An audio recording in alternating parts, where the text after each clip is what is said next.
2 ঘন্টায় নাকি 500 টাকা ইনকাম করতে হবে, এটা কোনো ব্যাপার নাকি? আমি তো এক্ষুনি করে দেব, আর তারপর পুরো 10,000 টাকাটা আমি নিয়েও নেব। আধ ঘন্টা হয়ে গেল, কিন্তু কোনো কাস্টমার তো এখনো পর্যন্ত আসছে না। 2 ঘন্টা সময় আছে, 500 টাকা ইনকাম কি করে করব আমি?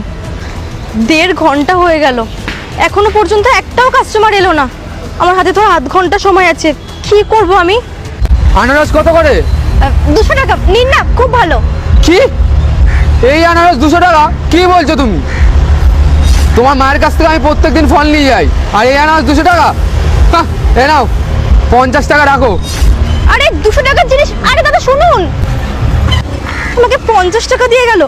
আমি বললাম আনারসের দাম 200 টাকা, আর 200 টাকা না দিয়ে 50 টাকা।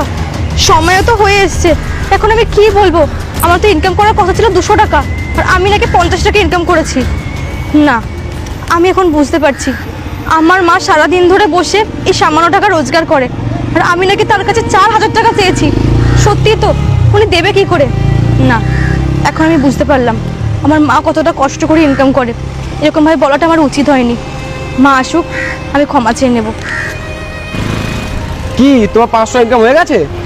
এই নাও তোমার 10,000 টাকা। না দাদা, আমি 10,000 টাকা নিতে পারবো না। আসলে আপনি তো আমাকে বলেছিলেন 2 ঘন্টার মধ্যে 500 টাকা ইনকাম করতে, কিন্তু আমি 500 টাকা ইনকাম করতে পারিনি। আমি সামান্য 50 টাকা ইনকাম করতে পেরেছি, তাই বলছি এই টাকাটা আমার লাগবে না। না না, ঠিক আছে, রাখো। না দাদা, আমি কেন নেব? আর তাছাড়াও আপনি যে কাজটা আমাকে দিয়েছিলেন সেটা আমি সাকসেস করতে পারিনি, তার জন্য বলছি আমি টাকাটা নেব না। তাহলে নিজের ভুলটা বুঝতে পারলে? দেখলে তো 500 টাকা ইনকাম করতে কত কষ্ট হয়, সেম কষ্ট তোমার মায়েরও হয়। হ্যাঁ দাদা, আমি আমার ভুলটা বুঝতে পেরেছি। সত্যি তো, মার সাথে এরকম বিহেভিয়ারটা আমার করা উচিত হয়নি। আর মা, আমি তোমার কাছে ক্ষমা চাইছি। বিশ্বাস করো, আমি বুঝতে পারিনি যে তুমি এতটা কষ্ট করে টাকা ইনকাম করো। আমি ভেবেছিলাম তোমার কাছে টাকা আছে, তুমি আমি ইচ্ছা করে দিচ্ছ না।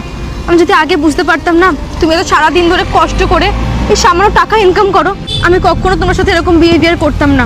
মা, তুমি আমায় ক্ষমা করে দাও না, আমার ভুল হয়ে গেছে। বিশ্বাস করো, আজকের পর থেকে না আর কখনো এরকম বিহেভিয়ার তোমার সাথে করবো না। তুই যে নিজের ভুলটা বুঝতে পেরেছিস, এটাই আমার জন্য অনেক। যাই হোক, আমি অনেক কষ্ট করে তোকে পড়াচ্ছি মা। আমি চাই তুই জীবনে অনেক বড় হ, কিছু ভালো চাকরি বাকরি কর, তুই ভালো থাক, তাহলেই হবে। মা, আমি তাহলে এখন ঘরে চলে যাচ্ছি। ঠিক আছে মা, যা। বাবা, তোমাকে অনেক ধন্যবাদ।